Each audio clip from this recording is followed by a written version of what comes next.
अस्सलाम वालेकुम, it's Arisha and you are watching sports fever. तो जी फाइनली हमें मिल ही गई आपकी किंग बाबर आजम की रिप्लेसमेंट मिल गई। हमें इतने सालों से पागल बनाया जा रहा था कि बाबर नहीं होगा तो फिर कौन होगा, बाबर को ड्रॉप करोगे तो फिर लाओगे किसको, बाबर है तो टीम रन करती है, बाबर नहीं है तो टीम रन ही नहीं करती। तो आज कामरान गुलाब ने डेब्यू किया और सेंचुरी करके इस बात को गलत साबित कर दिया, दिखा दिया कि ये लो Pakistan versus England second test का फर्स्ट डे और कामरान गुलाब की सेंचुरी, आपके किंग बाबर आजम को कंटिन्यू सीरीज से ड्रॉप किया गया और जो रिप्लेसमेंट लाई गई उस रिप्लेसमेंट ने इतना अच्छा परफॉर्म किया। तो फिर यही होता है जब आप मेहनत करो तो अल्लाह ताला उस मेहनत का सिला देता ही है। उस लड़के ने 15 साल की उसकी मेहनत थी, टीम में वापस आता रहा और टीम से वापस जाता रहा। बाहर ममालिक से ऑफर्स आने के बावजूद वो लड़का जो कहता रहा कि नहीं मैं अपने मुल्क के लिए ही खेलूंगा, फाइनली उसको टीम में डिजर्विंग जगह मिली। तो उस लड़के का खेलते हुए कमाल का कॉन्फिडेंस था, एक पॉजिटिव एग्रेशन हमने देखा और लग ही नहीं रहा था कि उसका डेब्यू हुआ है। और लगेगा भी कैसे, डोमेस्टिक पे एक पहाड़ जैसे रन्स वो लड़का बना कर आया है। भले आप लोगों ने उसको नजरअंदाज किया लेकिन डोमेस्टिक का एक अच्छा प्लेयर है वो, तो लगेगा कैसे। उसने वही किया जो फर्स्ट क्लास में करता है, उसने कोई प्रेशर नहीं लिया। प्रेशर आप देखें कि कितना बड़ा था। बाबर आजम बकौल आपकी किंग है, कोई ब्रांड है पाकिस्तान के और ये वर्ल्ड क्लास बैटर है या जो भी हैं, उनकी रिप्लेसमेंट ही है।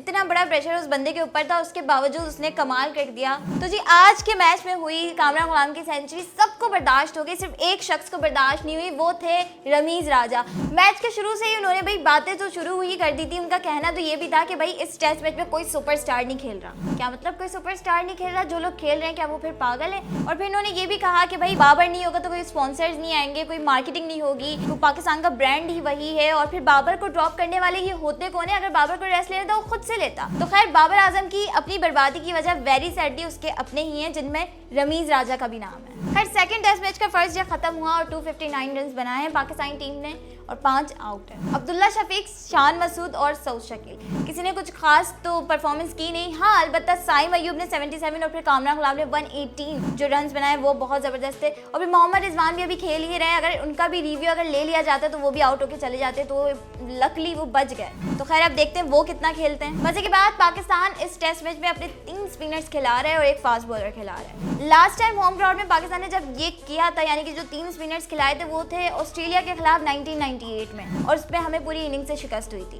खैर हिस्ट्री कहीं अपने आप को रिपीट ना करते हुए ये जो पूरा प्लान बनाया गया ये कहीं बैकफायर ही ना हो जाए, तो इस चीज़ को देखना पड़ेगा। अभी तो फिलहाल आज के पूरे दिन का जो अच्छा और प्राउड मोमेंट था वो था कामरान गुलाम की सेंचुरी। डेब्यू में सेंचुरी करके वो 13वें पाकिस्तानी प्लेयर बन गए हैं जिन्होंने डेब्यू करते हुए अपनी सेंचुरी की है। और फिर आज आपकी किंग बाबर आजम की बर्थडे भी थी जिसका तोहफा भी उनको खैर मिल ही गया है, क्या ही बात करें उस पर। तो खैर कामरान गुलाम को टीम में डिजर्विंग जगह और बाबर आजम को डिजर्विंग ब्रेक दिया गया है। तो अब उन्होंने इतने बड़े किंग हैं, वो वापस उन्होंने कम बैक करना है, तो जाके खेलें, वो फर्स्ट क्लास खेलें, थोड़ा अपनी परफॉर्मेंस अच्छी करें और फिर वापस आएँ। इतने बड़े प्लेयर है, कुछ ना कुछ तो कर ही देंगे, सबको उम्मीदें अभी भी हैं आपसे। और सबसे बड़ी बात अपने जो मेंटोर्स हैं आपके, जिन्होंने आपको पता नहीं कहाँ पहुँचाया हुआ है मेंटली, उनसे थोड़ा दूर है क्योंकि भाई उन्होंने तो सिर्फ आपका फ़ायदा ही उठाना है। खैर